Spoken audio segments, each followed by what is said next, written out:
Hello everyone, my name is Darius Bean, and today I'm going to be giving you guys my evaluation and summary over the TED Talk Your Fingerprints. So first off, it was a great speech. I think that was like my favorite TED Talk we've had this year so far. But firstly, she just kind of lays out a little bit about the forensic side or whatever and what it may be.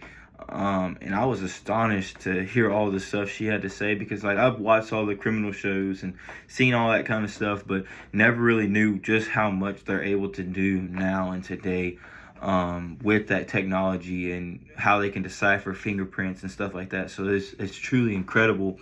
But she lays out this story of this girl who was raped and murdered, and they were trying to figure out who the suspect was.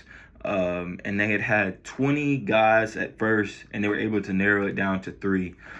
So then they used this imaging and able to look at these fingerprints and then decipher like the molecules that were on the fingerprints and in the fingerprints and the different kind of substances and stuff that were in the fingerprints.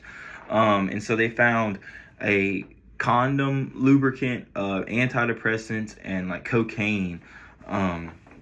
Or something. I think it was cocaine. And they looked into that, and then they looked at the suspects they had. So they took one of the guys out because they looked into a guy and they found, okay, he has this kind of condom brand. They were able to find the exact condom brand that it was. And so they saw, okay, he has this condom in his house pretty much. And so this guy is probably a higher higher suspect, and they were able to find that 2 of them were actually had sex offense charges and stuff like that. And so they took one of the suspects out of the picture. Okay, and then they found the antidepressants and the cocaine, and they realized, okay, so this guy was Thompson, was the guy or the name of the person that they were using, and said that this guy is a known drug abuser, and also is on these antidepressants for psychological reasons and his psychotic episodes that he has.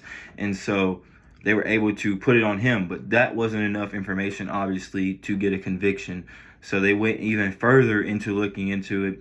And so for them to be able to do that, there was 2 fingerprints that were overlapping. So they had to take those fingerprints, decipher them apart, and figured out that one of the fingerprints actually belonged to the victim. And then through imaging, they were able to create a full fingerprint, and then run that through the database. And then it came back to the exact guy, Thompson, as they were able to compare it to fingerprints they had in their database or whatnot, leading to a complete and clear-cut conviction, and charging Thompson with the case, or with the charge of murder and rape. But I think that stuff is insane. It's crazy. I know that it's progressively growing because like 20 years ago we weren't able to do any of that, and like today it's just getting better and better, and technology is getting better and better. And so I think that's going to be awesome as we go into the future and trying to make sure that every family receives justice and that all cases are solved through fingerprint analysis or whatever it may be, any kind of analysis in forensic science. But it was crazy. I really enjoyed the talk, and so yeah, I can't wait to see what I guess happens in the future with all the forensic science stuff. So thank you guys.